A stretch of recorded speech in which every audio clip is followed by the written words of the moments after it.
Hello students, आप में से कई सारे स्टूडेंट ऐसे होंगे जो अपने करियर को आगे बढ़ाने के लिए कई सारे कोर्स में से कई लोगों ने सेलेक्ट किया होगा बीकॉम को, या कई सारे आप में से ऐसे भी स्टूडेंट होंगे जो 11th-12th के बाद बीकॉम करना चाहते हो। तो सबसे पहले बीकॉम का मतलब क्या होता है? देखिए, बैचलर कोर्स है, कॉमर्स वाले जनरली इसे करते हैं, फुल फॉर्म है बैचलर ऑफ कॉमर्स बीकॉम।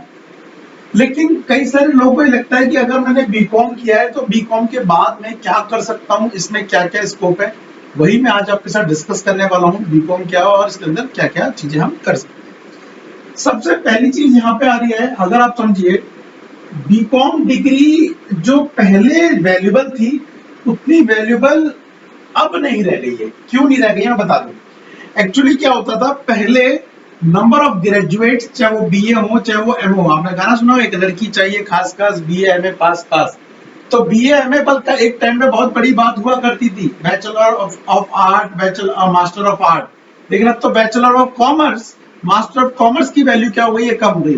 क्योंकि राइट नाउ इंडिया के अंदर ग्रेजुएट्स बहुत ज्यादा हो गए, लेकिन उनके पास कॉलेज से जो स्किल मिलनी चाहिए बीकॉम करते करते वो नहीं मिल रही है, जिस वजह से मार्केट में बीकॉम करने वालों की थोड़ी सी वैल्यू क्या हो गई है, कम हो गई है। चलिए हाल फिलहाल अब ये डिस्कस कर लेते हैं कि इसका मतलब ये नहीं कह रहा कि मैं डिग्री नहीं करनी चाहिए, डिग्री करनी चाहिए। लेकिन अगर आप बीकॉम कर लेते हैं तो क्या क्या स्कोप है, क्या क्या ऑप्शन है, वो डिस्कस कर लेते हैं। सबसे पहला जो स्कोप आ रहा है यहाँ पर बीकॉम करने के बाद, वो आ रहा है हायर स्टडीज। अगर आप मान लीजिए आप ये चाहते हैं कि हमने बीकॉम कंप्लीट कर लिया और बीकॉम के बाद मैं फर्दर एजुकेशन ही कर चाहता हूँ और पढ़ाई करना चाहता हूँ, तो यहाँ पर पढ़ाई करने के लिए सबसे पहला ऑप्शन है, आप बीकॉम के बाद करेंगे एमकॉम, मास्टर ऑफ कॉमर्स। आप इसके अंदर अकाउंटिंग सीखेंगे, फाइनेंस सीख सकते हैं, टैक्सेशन सीख सकते हैं, और ये रेगुलर और ओपन से दोनों से ही होता है। तो अगर आप वर्किंग भी है तो भी आप कर सकते हैं ओपन से। साथ ही आपकी अलग एक एक्सपर्टी को एनहेंस किया जाता है किसी भी सेक्टर में। फॉर एग्जांपल जैसे इवन टीचर बनने के लिए भी अगर आप क्लास 11-12 को पढ़ाना चाहते हो तो मास्टर की डिग्री होना कंपलसरी है। और प्रमोशन के लिए किसी कॉर्पोरेट में है तो भी जितनी हायर डिग्री होगी तो आपको थोड़ा वैल्यूबल ज्यादा समझ आता है, ध्यान रखना। लेकिन डिग्री के साथ साथ अगर आपके पास स्किल हो जाएगी तो बहुत बढ़िया रहेगा। अभी बात करेंगे स्किल की, बात कर रहा हूँ। इसके बाद अगर आप एमकॉम नहीं करना चाहते तो बीकॉम के बाद आप क्या कर सकते हैं, एमबीए कर सकते हैं, full form master of business administration.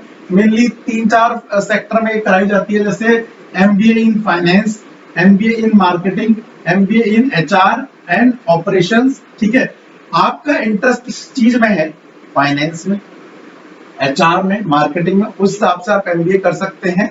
और इग्नू से तो ये ओपन से भी होता है, बट रेगुलर करेंगे तो ज्यादा सीखने को मिलेगा। ठीक है, एक एमबीए कर सकते हैं। उसके बाद बीकॉम के बाद आप सीए, सीएस या सीएमए के लिए भी जा सकते हैं। आप चार्टर्ड अकाउंटेंट के लिए जा सकते हैं, आप सीएस के लिए जा सकते हैं, आप सीएमए के लिए cost and management accountant, cost and management accounting CMA के लिए भी जा सकते हैं। और आईसीए के थ्रू डायरेक्ट एडमिशन ले सकते हैं। ये तब की बात है जब मैं कह रहा हूँ डायरेक्ट पढ़ाई करने जा रहे हैं। और certified management accountant CMA USA भी कर सकते हैं कोर्स। ठीक है, ग्लोबली रिकॉग्नाइज्ड, ये अलग अलग देशों में एक्सेप्ट किया जाता है, इसको एक्सेप्ट माना जाता है, इस डिग्री को, इस कोर्स को। तो ये भी कर सकते हैं, डिपेंड करता है कि आपकी अपने कोर्स पर खर्च करने की कैपेसिटी कितनी है। उसके बाद चलिए, ये तो हो गया हायर स्टडी। अगर आप प्रोफेशनल कोर्सेज करना चाहते हैं आफ्टर बीकॉम तो यहाँ पर एक है CFA, chartered financial analyst. Normally data को आप इंटरप्रेट करते हैं, तो जितना ज्यादा फाइनेंस में आप काम करेंगे उतना ज्यादा अच्छा होगा। नॉर्मली यहाँ पे इसका फोकस होता है investment management and financial analysis पे। ग्लोबली रिकॉग्नाइज्ड है, हाई वैल्यूड है इन फाइनेंस सेक्टर।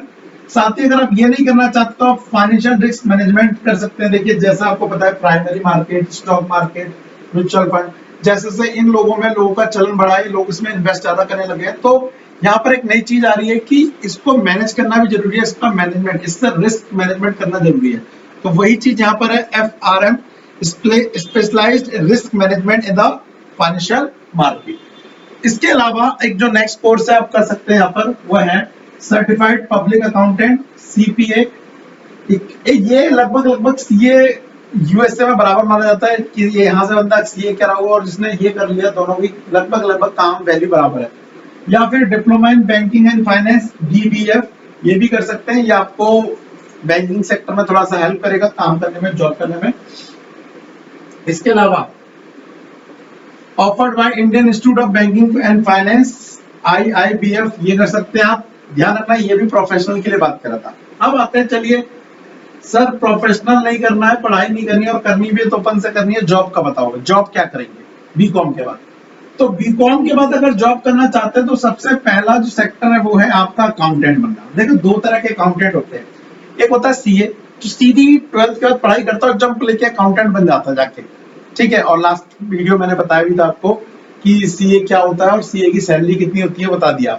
लेकिन अगर आप असिस्टेंट अकाउंटेंट बनना चाहते हैं, मान लीजिए आपने आफ्टर 12th किसी फर्म को ज्वाइन करा और वहां पर काम सीखा एक्चुअली में किसी CA के अंडर, मान लो वो कोई CA फर्म चला रही है, तो वहां पर आपने क्या करा, काम सीखा, पहला साल दूसरा साल मान लेते 1 या 2 साल आपने काम कर लिया। तो जब आप ग्रेजुएट बन के निकलेंगे तो आपके पास प्रैक्टिकल नॉलेज होगी। मैं थियोरेटिकल नॉलेज की बात नहीं कर रहा हूँ, थियोरेटिकल नॉलेज के बेस पे तो कोई सैलरी ही नहीं मिलेगी। प्रैक्टिकल नॉलेज की अगर मैं आपको रिपोर्ट दूं और आप उनके अकाउंट्स बना सकें तो चीज की उदाहरण है। तो किस किस फील्ड में आप अकाउंटिंग कर सकते हैं यहाँ पर, role in various organisation handling financial records, tax की फाइलिंग करना, ऑडिट्स करना, ये सारी चीजें आपको आ जाएंगी अगर आप किसी CA के अंदर काम सीखते हैं तो। इसका मतलब मैं क्या कहना चाह रहा हूँ, आर्टिकलशिप या इंटर्नशिप करने की बात कर रहा हूँ। ओनली बीकॉम करके आप इसमें जाएंगे तो आप पे नॉलेज ही नहीं है एक्चुअली, क्योंकि बीकॉम कॉलेजेस में इतना प्रैक्टिकल तरीके से नहीं सिखाया जा रहा है।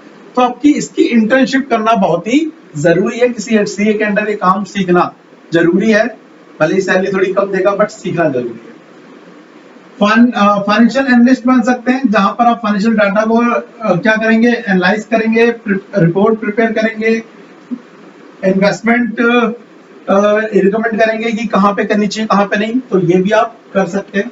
इसके अलावा आप ऑडिटर बन सकते हैं, ऑडिट जो अकाउंट्स के फर्म को चेक करता है, तो ये भी आप अब आफ्टर बीकॉम किसी फर्म को ज्वाइन कर सकते हैं। इसके अलावा अगर आप बैंकिंग सेक्टर में जाना चाहते हैं तो वो भी जा सकते हैं। आप गवर्नमेंट जॉब के एग्जाम दे सकते हैं, आप PO के एग्जाम दे सकते हैं, क्लर्क के एग्जाम दे सकते हैं, प्राइवेट और पब्लिक बैंक में अगर आपका निकल जाता है तो बेटर है।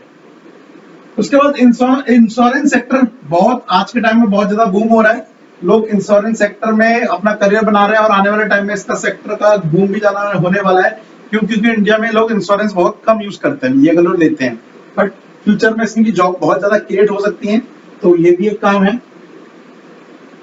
कॉर्पोरेट सेक्टर में आप बिजनेस डेवलपमेंट एग्जीक्यूटिव बन सकते हैं, आप सेल का काम समझ सकते हैं, मार्केटिंग का समझ सकते हैं, क्लाइंट रिलेशनशिप हो सकता है, आप ये सारे काम कर सकते हैं, HR काम कर सकते हैं, ऑपरेशन मैनेजर काम कर सकते हैं। इसके अलावा अगर और जॉब में करनी है तो आप गवर्नमेंट जॉब की तैयारी कर सकते हैं, सिविल सर्विस, आप बीकॉम हो गया है, आप IAS UPSC में IPS के लिए तैयारी कर सकते हैं आफ्टर बीकॉम, ठीक है। और PSU पब्लिक सेक्टर यूनिट्स के लिए भी आप रेडी कर सकते हैं, मतलब जितनी भी सरकार की कंपनियां हैं, सरकारी कंपनियां, उनमें प्रिपरेशन, उनमें जॉब के लिए प्रिपरेशन कर सकते हैं, कोई दिक्कत वाली बात नहीं, ठीक है। ये एम्प्लॉयमेंट से रिलेटेड था, ठीक है। अच्छा एक और चीज है सबसे इंपॉर्टेंट, अगर आपने बीकॉम किया है तो आप एंटरप्रेन्योरशिप कर सकते हैं, आप अपना बिजनेस भी चालू कर सकते हैं, आप अपने फैमिली बिजनेस को भी कंटिन्यू कर सकते हैं, क्योंकि आपके पास फाइनेंशियल की नॉलेज है, आपके पास बिजनेस की नॉलेज है, आपके पास मार्केटिंग की नॉलेज है। लेकिन इसके अलावा अगर आप चाहते हैं कि टीचिंग और रिसर्च में जाना चाहते हैं तो आफ्टर बीकॉम आप लेक्चरर या प्रोफेसर बनने के लिए भी अप्लाई कर सकते हैं। उसके लिए सबसे पहले या तो आप MCOM कर लीजिए या फिर आप क्या कर लीजिए PhD, यहाँ पे और लिखा हुआ है। अगर आपको टीचर के लिए नॉर्मली बनना है तो आप टीचर के लिए आप जाएंगे किसकी तरफ, MCOM की तरफ। अगर आप प्रोफेसर के लिए तैयारी करना चाहते हैं तो आप किसकी तरफ जाएंगे, PhD की तरफ जाएंगे। फॉर एग्जाम्पल फॉर मी, मैंने क्या करा है, मैंने एग्जाम्पल के लिए मैंने बीकॉम किया हुआ है, बीकॉम ऑनर्स, देन उसके बाद मैंने मास्टर में MCOM किया हुआ है, देन उसके बाद मैंने B.Ed भी किया हुआ है। तो इस केस में निकल के आता है, क्योंकि मैंने ये मास्टर डिग्री ली है, MCOM किया हुआ है, तो मैं पोस्ट ग्रेजुएट टीचर कहलाऊंगा, जो मैं क्लास 11-12 को पढ़ाने के लिए एलिजिबल हूँ।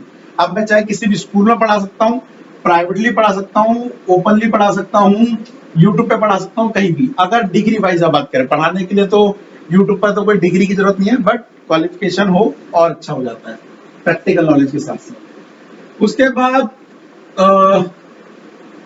रिसर्च एनालिस्ट बन सकते हैं आप, इस फील्ड में भी है, ध्यान रखना, ये आपको सर्च करना पड़ता है नेट पे कि ये जॉब कहाँ अवेलेबल है, कोर्स कहाँ अवेलेबल है। आपको घर बैठकर कोई बना के ला के नहीं देगा जी आपने बीकॉम कर लिया आपको जॉब दी जाती है, ऐसा नहीं होगा यार, निकलना पड़ेगा। वैसे मार्केट में भीड़ क्या हो गई है, बहुत ज्यादा हो गई है बीकॉम करने वालों की, तो आपको थोड़ा सा अलग बनना पड़ेगा और थोड़ा सा सीखना पड़ेगा। आपकी जानकारी के लिए बता दूं, आपको पता होगा कि कई सारे मार्केट में, जैसे इंडियन टीम में आप देखते होंगे, कई सारे प्लेयरों को जगह नहीं मिल पा रही है जस्ट बिकॉज उन्हें खेलना आता फिर भी, लेकिन कई सारे प्लेयरों को इसलिए जगह मिल पा रही है जस्ट बिकॉज क्योंकि वो क्या है, ऑलराउंडर है। ऑलराउंडर का मतलब उनको बॉलिंग भी आती है, उनको बैटिंग भी आती है। तो अपनी प्रैक्टिकल लाइफ में भी आपको क्या बनना पड़ेगा, ऑलराउंडर बनना पड़ेगा।